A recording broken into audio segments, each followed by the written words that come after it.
Let's capture this pineapple with a very loose painterly style. I'll show you how to use your brush to get sharp edges and to blend in colors for that beautiful watercolor effect. So to get started, let's just dampen the shape of the pineapple. Not everywhere, let's leave some of those dry patches, and that will allow the paint to follow the water. So you can see here I'm just adding a little bit of the yellow, which is Aussie Red Gold, and I'm just spreading it around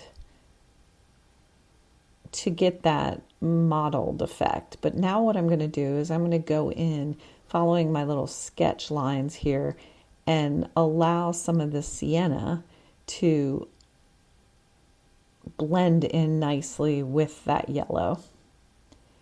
And there's no real perfect answer here. You're really just trying to allow the paint to move throughout the water. And remember, it'll dry lighter, so you can go on top and sharpen some of those edges later. Here we're just trying to get a nice base layer. So I'm going to add a little brown at the bottom here where I see in my reference photo at the top left, and that's going to give us some dimension. So deeper tones around where shadows would be created, and brighter or lighter on the top. And that gives it form. So again, here I'm just trying to allow the paint to spread so that we get that nice blended effect. And I'm following those lines of my sketch very loosely.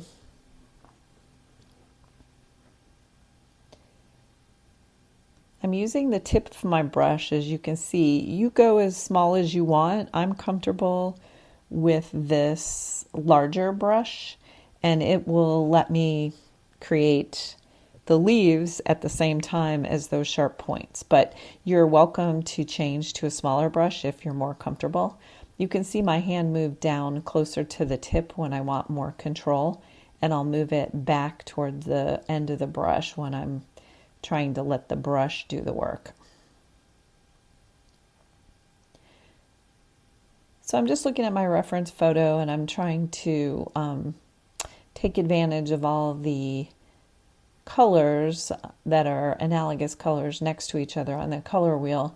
So I've got the oranges and the yellows, which just gracefully blend into each other, and then right next to the brown, all being in that warm family.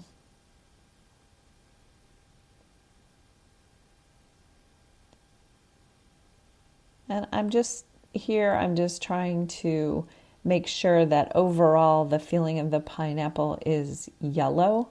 So you can always glaze over with more yellow like I'm doing here if your first layer didn't quite capture the intensity that you were looking for. And I'm trying to be mindful that each of those sections have their own shape as well. So it's deeper color in the grooves and it's lighter on the top where it has a bit of a highlight. And so now I want to move into the leaves, but I do want them to have a bit of the yellow for some color harmony, so that when I look across my composition, it's not all yellow in one spot and all green somewhere else, because there are those nuances in nature where there's a transition from the yellowy ends to the green. And you can see on my palette, I'm mixing up the green gold and my green apatite genuine. I'm using Daniel Smith paints. But what I want is just that, again, transition from one to the next. And you can see I'm using the very tip of my brush, but as I want the leaf to get thicker, I'm pressing down on the paper more. And I'm not coloring it in like a coloring book. So I'm not going around all the edges and then filling it in. So try to avoid that. Look at the shape of your sketch and use the brush in a way that echoes the shape of the leaf. And then I'm also being mindful that the colors are deeper in the shadow, so I'm changing the greens as I go to try to capture some of those darker areas. while still preserving some of the ones that have more light on them. And I'm kind of flicking my brush at the end just to get that sense of movement. And, I always say it, but contour, follow the lines of your object.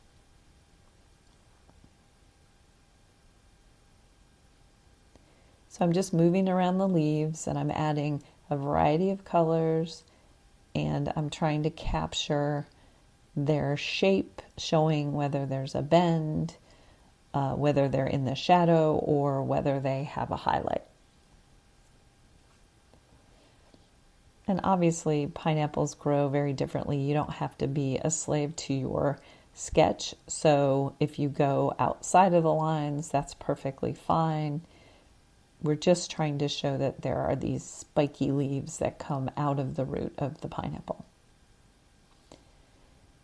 And here I'm covering up a bit of the yellow just to create that sort of blended transition. It ends up being more like an underpainting, but you can leave as much exposed as you want. And I see in the reference photo it's a bit of a texture on each of the leaves. There's like striation. So I'm changing those greens as my paper dries, and I'm doing a bit of a dry brush effect, and I'll do more of that as I need it. Meaning, as I get further into the painting, I can add more detail. Right now, we're just trying to set the stage.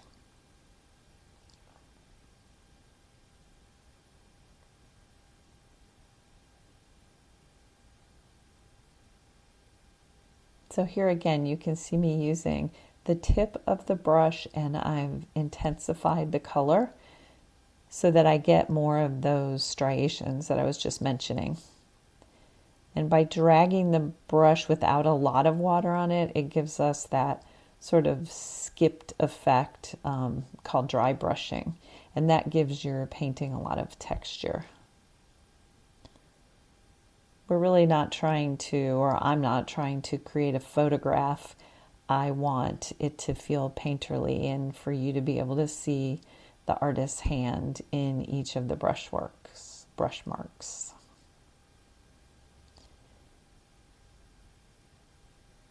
So now what I'm doing is I'm just looking across and saying, okay, do I have the right depth? Did I show enough darkness to pop those leaves that are in the front forward?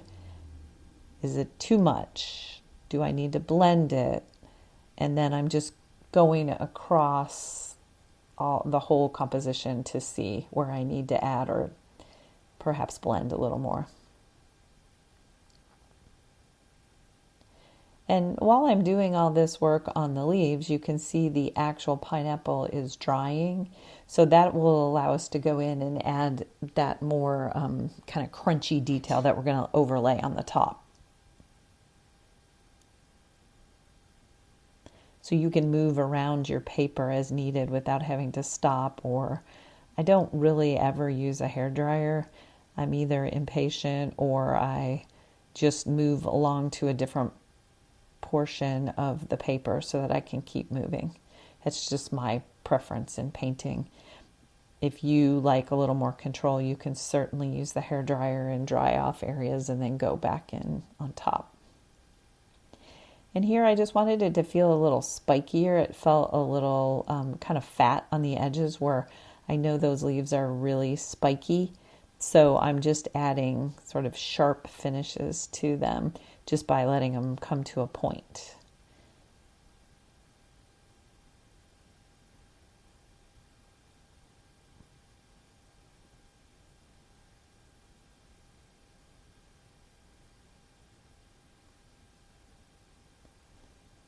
Sometimes you find yourself putting too much detail or too much, you're finicking with it too much. And if you find you're not really adding to your painting, then just stop, which you do always have to judge. Is this adding or taking away? Because sometimes, the old less is more attitude gets you farther.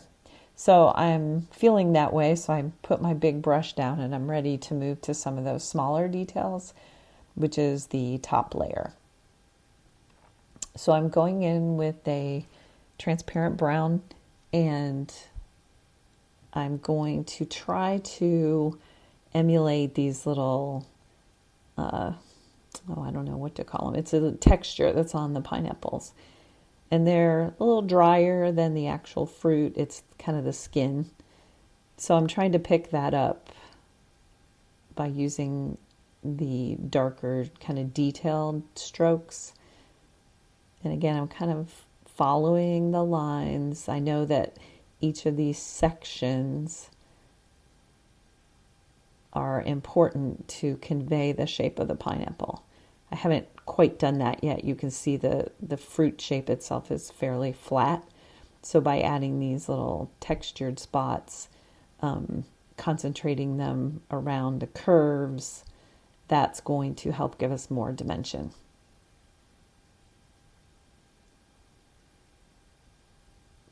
And I am trying to hold my brush toward the back, or more toward the back than the actual tip, just so that I'm not drawing. I'm letting the brush kind of make some interesting marks as I go.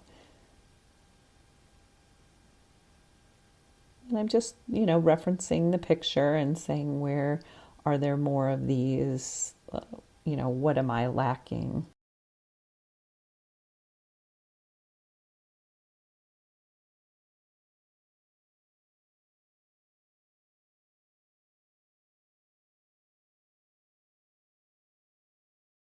And I don't really feel the need to draw every single groove and put the shadow on. That's not the point of this painting.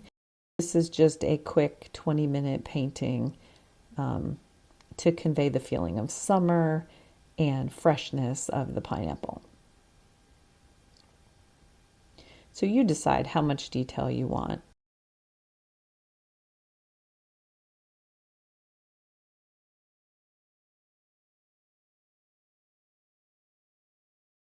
Sometimes when you're looking at your painting, if you do a few areas of it with a lot of sharp detail, it will imply the rest of it has it, kind of like if you did a soft filter on your lens or your portrait mode on your iPhone. It's that same idea, is you do a little and then the viewer fills in the gaps. And here I'm just feeling like I need a little more depth. The dark should be balanced from the leaves across. So you always want, I don't know if it's 10% or 30%. That's not really important, but some of your marks need to be dark at the top value where you need those soft as well, and then everything in between. So I always try to make sure I have the darkest darks, the mediums, and the lightest lights. And here's where you just have to be your own editor. How many of these details are enough, and when should you stop? And I feel like I'm getting close.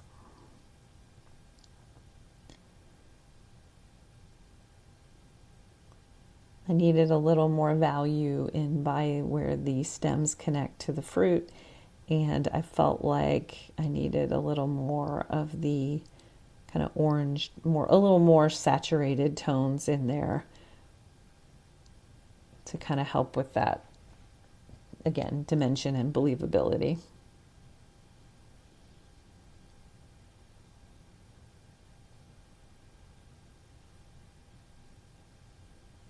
And remember, you can always add water, which I'm doing here, to blend out if something went on a little too intense. And then you just pull it out a little bit, and then you can soften or add another color. Again, I wanted it to be a little more yellow that it was feeling as it was drying. It was kind of fading. So I'm just going in, glazing a little more yellow in certain areas, trying not to lose that little painterly effect.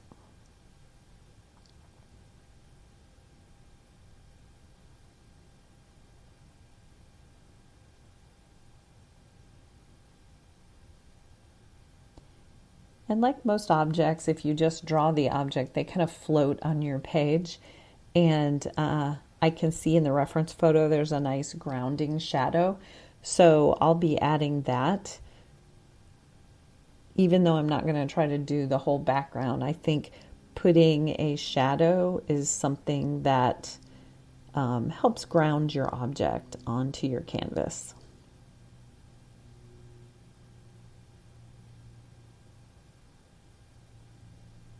So a few more details on the leaves. Again, I want those super, super darks, and I want there to be a little more texture. So by using my small brush, I can get that very tip of the leaf.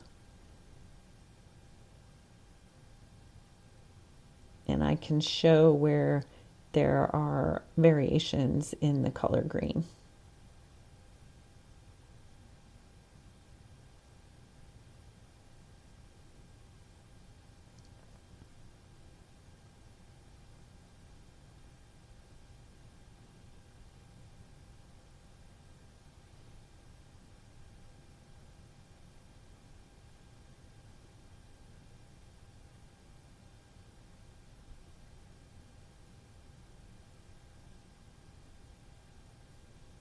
It's a fine balance when you're doing dry brushing. You want enough paint on to drop paint onto the canvas, but you want it to drag across the paper to kind of show that paper texture as well. So if you add too much water, then all of a sudden you're just glazing. So, just be cognizant of that.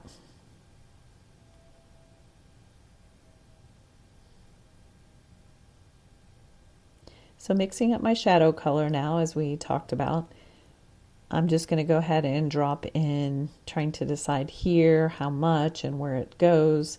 So you want to show that the leaves are casting the shadows. So you go from the points of the leaves back to the base of the pineapple. And again, that's in the reference photo, so you can just follow that along.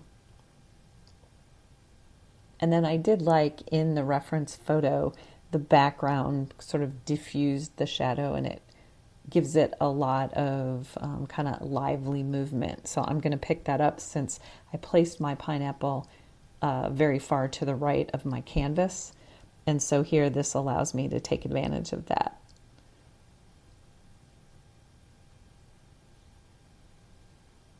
And with the shadow, you want there to be a lot of water. This is a nice granulating paint, so it's going to add a lot of interest to that, not just be kind of a blob of gray. And you can always use water like I'm doing here to just spread it even farther so that it kind of really softens, diffuses on the edges. And then, go in and have fun, add a little intensity of color like I'm doing here just for some interest. This is not something I'm specifically seeing in the reference photo. It's just, again, that color harmony. I want the red to be throughout. Pick up the orange tones on the pineapple and go even to those cool areas in the back.